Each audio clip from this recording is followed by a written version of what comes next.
Good evening and welcome. I'm Mayor Pro Tem Steve Dennis. My pleasure tonight to open the October 20th, 2021 City Council meeting here for Cottage Grove. The first item we have is the Pledge of Allegiance, so please rise and join me. I pledge allegiance to the flag of the United States of America and to the republic for which it stands, one nation, under God, indivisible, with liberty and justice for all. Next is roll call. Joe, would you help? Councilmember Mills. Here. Mayor Pro Tem Dennis. Here. Councilmember Thiede. Here. Councilmember Olson. Here. Thank you, Joe. Number 4 on our agenda is open forum. This is an opportunity for anyone who would like to speak on a topic that's not already on tonight's agenda. This would be your opportunity to do so. Do we have anyone in the audience who is looking or wanting to have a chance to speak? All right, seeing no one, I'm going to close open forum. Number 5 is adoption of the agenda. Move the agenda. Okay, motion made by Councilmember Thiede, Second. second by Councilmember Mills. All in favor, say aye. Aye. Any opposed? Motion passes 4-0. Number 6 is presentations, and we do not have any tonight. Number 7, moving along, we are going to deal with our consent agenda. Is there anything on the agenda that staff would like, or that council would like to pull? No. Okay, seeing none, I would seek a motion to approve the agenda. Move the consent. Okay, motion made by Councilmember Mills. Do I have a Second. second? Second by Councilmember Olson. All in favor, say aye. Aye. Any opposed? Okay, everything passes there. If you were here for anything tonight, we're all set. And thank you for coming in. Number 8 is approved disbursements. This is for the period between 9/29 and 10/21. Motion made by Councilmember Thiede. You have a second? Second. Second by Councilmember Mills. Any further discussion? All in favor, say aye. Aye. Any opposed? Motion carries 4-0. Number 9 is public hearings. We do not have any tonight. Number 10, bid awards. We do not have any. Number 11 is our regular agenda, and we do have one item on this, which is to accept Councilmember Mills' resignation, declare a vacancy, and discuss the appointment process. But before we get to that, what I'd like to do is have Councilmember Mills join the rest of us down front, and we're going to have a little bit of a presentation for you.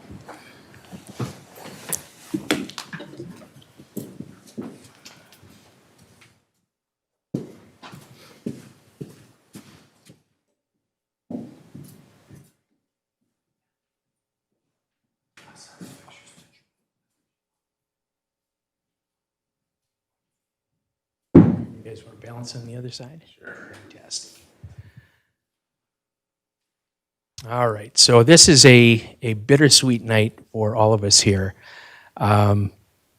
We have had an extreme pleasure in having you join us and be a partner and a colleague here on the council for the past 5 years. I have a plaque that the city staff has been kind enough to put together that I will present. You want to hold it? Sure. All right. So it says, presented to Councilmember Lorraine Mills in appreciation for your years of dedicated service to the city of Cottage Grove, presented this 20th day of October 2021 from the city of Cottage Grove. And then I also have a little bit of a bio that I want to read, some accomplishments that we achieved here together, both you individually and us as a team. So Councilmember Mills began serving on the Cottage Grove City Council in 2017. Prior to that, she served the community as an arts commissioner from May 2015 to December of 2016. During that time, she provided for incredible opportunities for arts here in Cottage Grove by developing, creating such things as the Public Art on Display, the Summer Concert Series, Open Mic in the Park Series, Artists of the Month, Festival of Wreaths, Path to Poetry, Films in 5, and last but not least, the Strawberry Fest Chalk Walk. In addition to her time with the Arts Commission, Councilmember Mills also served on the Red Rock Corridor Commission and the Minnesota High-Speed Rail Commission. Her time on the council has been very well spent. participating in conversations, voting on hundreds of motions, and listening to residents, Lorraine has helped the city steadily grow our tax base in industry, commercial, and residential settings. Her involvement in the strategic planning each year and at the city's comprehensive plan has shaped the city in a positive way, and she leaves behind a great legacy, and all of your contributions will help to stay with us as we see our city continue to move forward in a very positive way. So as Mayor Pro Tem and council member and the person sitting closest to you on this side of the dais, it's been an incredible pleasure to work with you. You have been exceptional in your consideration and care for the community, always dedicated, always thinking about the greater good, and doing things so we're ethically correct. So I'm very proud to have worked with you. I will miss you very much, but we will talk by phone, and certainly wish you and Bill, who's here in the audience tonight, a great opportunity in your new home and an outstanding life. So before I hand the microphone over to you and present this plaque, I'm going to see if Councilmember Thiede would like to say a few words.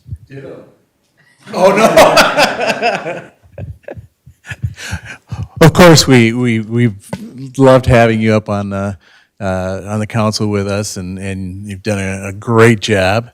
And I think as a council, we've been lucky to have each other, in fact, because we work quite well together. You know, we don't always agree, but we always work together and make things happen. And it's been just a great time to have you with us on council, and we're really gonna miss you.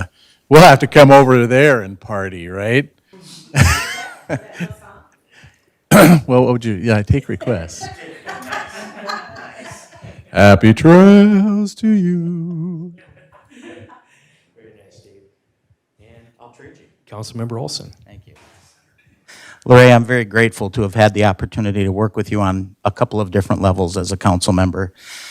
When you first joined the Arts Commission, I was the liaison to the Arts Commission, and I could tell right away, wow, this person is a dynamo.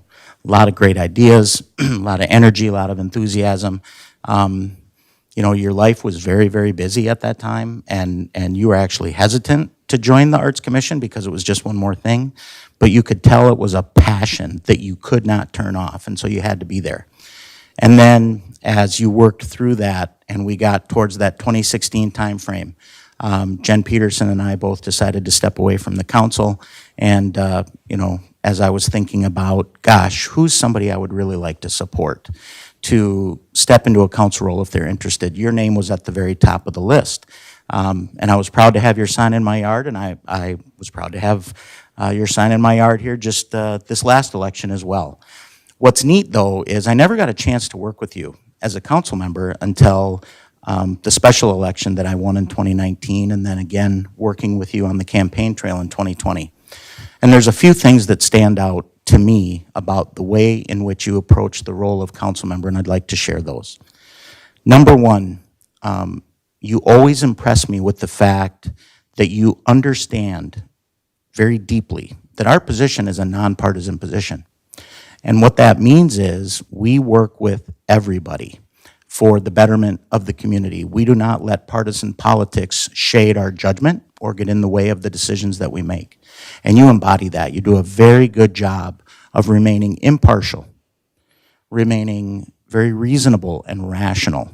And you put a lot of thought into whatever the policy is that's in front of us. Regardless of your political leanings, you work the middle, just like you're supposed to. So that's number one. Number two, watching you interact with the public is a joy. You're a wonderful listener. You listen very well. You hear what people say. You make sure you understand so that they felt heard. And then you take that feedback and you put it into the pot with all of the other feedback that you've gotten from all other residents, and then you make the best decision you can make with the information you have. But nobody can ever say that when they spoke to Lorraine Mills, Lorraine ignored them. You are a wonderful listener. And there's nothing that's more important as a public servant. And then last, Your sense of duty and service to this community is unparalleled. We all do this because we have a passion for it, and we want to serve. You have given so much of yourself, so much time, energy, and effort, to the point where actually in your first campaign, you made yourself sick because you worked so hard. I mean, you were out on the doors every day. And then even last year with COVID, when we had to work a campaign where we really couldn't knock on doors. You know, we were out with literature drops and different events and candidate forums, et cetera, and you were always super prepared. You were always very in tune to, you know, the work that needed to be done. You had a very strong focus. And again, that ability to be single-minded about the task at hand has always served you well. You're definitely going to be missed, as Dave said. We'll certainly have a replacement, but nobody will ever be able to fill your shoes, and I hope you know that. I really want to say thank you for all you've done for this community. I'm a resident. You're my council person, and I've always been proud to have you representing me, and thank you for that. Thank you, Councilmember Olson. All right. Would you like to say a couple words? Sure, I will speak now. I was going to save it for comments, but I will speak now. Thank you so much to all the staff here at Cottage Grove, the city of Cottage Grove. You have an excellent team. I know we've all worked very hard together on many different types of projects and have accomplished so much in the last many years. And I know we have several more things coming up, and hopefully things are positioned well as it moves forward. So thank you to those of you on staff that have helped me understand some things. I know it was a learning curve for me, and I'm looking over at our lawyer right now too on some of those learning curves at the beginning. So thank you to all of you. I've learned so much, and you're all wonderful people. So really a wonderful place here, I think, as we've pulled things together. To my colleagues, and that includes also Mayor Bailey, the things we've done together. We've done a lot of things, and as Councilmember Thiede said, we don't always agree, but we work together as a body, and we move forward on things, and we get things accomplished one way or another. We're able to move forward for the betterment of the community, and every single person up here with me, strong support for this community and the passion that they all have. They've numbered me in years on being on the council. So they've been all mentors to me in different ways. And I could mention many different things that we've done with each, including the staff here, but I'm not going to go on and on with that. So lastly, to the constituents and to the residents of Cottage Grove, thank you for your support, and it's been an absolute privilege and really just wonderful to serve on the council.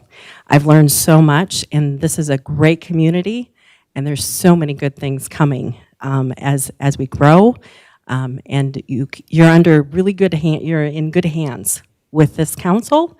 You're going to be in good hands with whoever they decide to bring forth and fill my shoes, and the staff is here too. So thank you to everyone, and then lastly, thanks to my fiance, Bill, and my family, my daughter, and my other family members that live here in the community as well, for all their support and their help that they've even done for me to be able to serve. So thank you.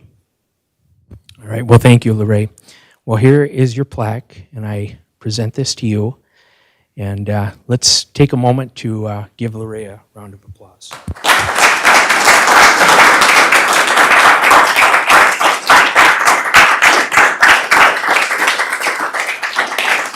Couple quick photos.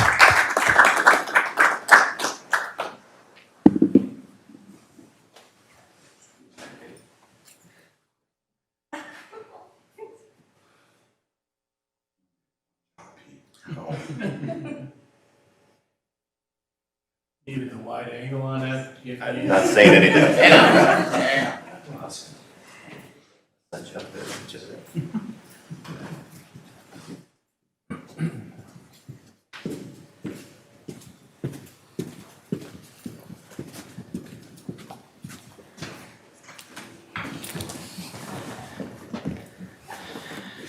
Okay, so everyone back up here at the dais, we will resume with item number 11, which is 11A, accept the resignation, declare vacancy, and discuss the appointment process. And what I would like to do is rely upon the expertise of Mr. Joe Fishbach, who is our HR manager and our city clerk, if he can kind of guide us through this in a way that it will be clear and transparent for the community as far as what we will have coming ahead of us. Thank you. I think the first thing what we would want to do is just adopt the resolution, and then we can go into discussing the process. Okay, so we have a resolution before us, and I'll be looking to this side of the dais for leadership in making motions and seconds. I will make a motion to adopt Resolution 2021-132, accepting Councilmember Mills' resignation and declaring a vacancy. Second. Okay, so we had a motion by Councilmember Thiede, second by Councilmember Olson. Any further discussion? Okay, all in favor, say aye. Aye. Any opposed? And then we have the second item, which is to discuss the proposed appointment process. Okay, so what would happen is the formal resignation would take effect tomorrow, 10/21. We already have the application queued up, ready to go. What we would do is receive applications from any interested residents October 21st through November 5th at 4 p.m. At that point, we would show all of the candidates' applications, resumes, anything they submitted to the full city council for consideration. And on November 10th, the city council would interview all applicants. All applicants would be given 3 minutes to discuss their qualifications and what would make them a good candidate to be appointed to the city council. What we would do is we would start with round one, go to round 2 and 3. Basically, we would kind of be like a ranked choice type of thing, and as long as somebody gets interest the first round, the second round, they keep moving forward until basically there's 1 or 2 candidates left, and then the person left at the end through the ballot process would be selected for council, and then they would actually take the seat at the next November 17th meeting. So like I said, it would be ready to go tomorrow. All interested applicants and residents would be able to apply for it, and we would interview everybody. So basically, it's an open process for anybody to discuss their qualifications with the city council at that November 10th special city council meeting. Okay, well, thank you, Joe. Is there any other questions the council might have? Councilmember Olson. Joe, just one question. With respect to the gap in time where we will be a 4-member body, on occasion, we will have an item come before us that requires a supermajority vote, which means 4. And in those circumstances, if we're only a 4-person body, there's a greater likelihood that potentially a supermajority could not be achieved. So are we simply going to delay any actions that might require a supermajority up until we have the full 5-person body back in effect? Mayor Pro Tem and members of the council, right now, our agenda that we have for November 3rd has no items that would call for a supermajority, so at this point, we don't see that there would be any concerns with that situation, and you'll be back at a full 5 council members by the 17th when they'd be seated. So there's no concerns or issue with that Thank you. issue. Any other comments? Okay. So I guess we're in the point now where we've approved this, we've had the explanation, and we'll be seeking individuals from the community who are interested, that have a call to service and want to come and help make our city be an even better place. We'll be looking forward to those applications coming in. Next is item number 12, which is council comments and requests, and we're going to do it in a little different order tonight. We're going to start down at this end of the dais with Councilmember Olson. Thank you very much, Mayor Pro Tem Dennis. I've got 2 items tonight. Item number 1 is to remind the public that on Friday night, the 22nd of October, just 2 days from now, we have a fundraiser called Coming Out of the Storm that we will be hosting at the American Legion Post 98 in St. Paul Park. Our Beyond the Yellow Ribbon team is hosting this along with several other nonprofits and folks from the Legion. This is intended to help raise funds for one of our very important and critical first responders here in the city of Cottage Grove, Sergeant Pat Nickel. Pat and his family lost their home recently to fire. So in addition to losing their home, they also lost a loved pet and have had quite a journey going forward from that event to try to rebuild, and we want to help. Any donation you can provide to this effort would be appreciated immensely by all of us. Please know, Pat Nickel's the last person on the planet to ask for help. This is not his idea to have this event. In fact, when it was first presented to him, it was not presented as an option. So he had no ability to say no. Pat is not only a first responder, but he is also a valued veteran. Pat has served in 2 branches of the military, in fact. He served in the Marine Corps and in the Army. Pat is somebody who has given his entire life to service. And at least from where I stand and my colleagues on Beyond the Yellow Ribbon, and I'm sure my colleagues here at the dais, it's the least we can do to pay back all the years of service he's given to our community and our country to try to help a little bit. So we'll look forward to seeing everybody on the 22nd from 4 p.m. to 11 p.m. at the American Legion Post 98 in St. Paul Park. Come hungry. There'll be a lot of great food. Come prepared to bid on some awesome silent auction items and listen to some great music. We'll look forward to seeing you there. And then Mayor Pro Tem Dennis, I have one more item, and it's simply this. Councilmember Mills, when you decide to run for a spot at the Capitol, let us know, because I'll be the first one to sign up to help. All right. Thank you very much, Councilmember Olson. Dave, do you have anything? I do. Just a reminder that on the October 30th, we are going to have the Monster Bash Parade. So dig your costumes out of the mothballs. See, they've been there probably for a while. If didn't get it out last year. And the parade will actually go from the program center, program and district center, and starts around McDonald's and ends at Applebee's. It was. Problem was I was reading it just instead of taking it from memory, but all the information is out on cottagegrovestrawberryfest.com. That's an application. It shows the route. It'll have your lineup and everything. So again, that is on October 30th. The Monster Bash Parade starts at 10 a.m. and line up probably a half hour before that, and just have a lot of fun.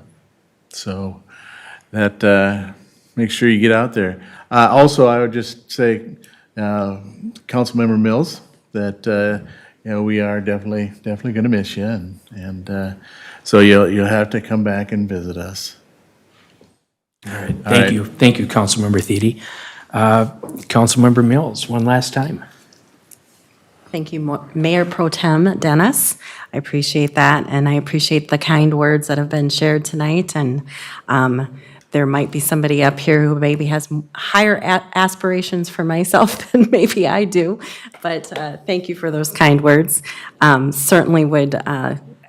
I'm excited to come back and visit sometime, so I'll show up and definitely do that. I gave a lot of comments earlier. I do want to extend just one more comment of thanks to those that are part of our community that we work with, and that is our state senator, Carla Bingham is here tonight, our county commissioner, Johnson is here tonight as well, and I know I've heard from our representatives as well. So we've done many projects together, whether it's a county project or a state project. So thank you so much. It's been a pleasure to serve with you those things. So thank you very much. But I'll miss being up here with you guys, and I'll be in spirit once in a while. And I can always be that phone call if you need somebody who's not part of the quorum. Outside, forest, the little right? Yeah. outsider. But I look forward to coming back to visit and seeing all the new things that are beginning to start and that will be coming. So, and as one final word, we do have an election coming up and some items to vote on. And I will mention, please be educated before you go to that ballot box. If you have not already done your voting or done your research, please go and research the people that are on the ballot and do your research on the different referendums that are coming up. There's lots of information out there, so please do not go in and not know anything about what you're voting on. It's extremely important. So I just encourage people to do their right and take. That's a privilege to be able to vote. We have a right, but it's also a privilege. So please take advantage of that. So thank you very much, and thanks everyone for this opportunity to have been able to serve. Thank you, Councilmember Mills. So I have three things for us tonight. The first one I want to mention is we currently have an ongoing community survey, which is happening.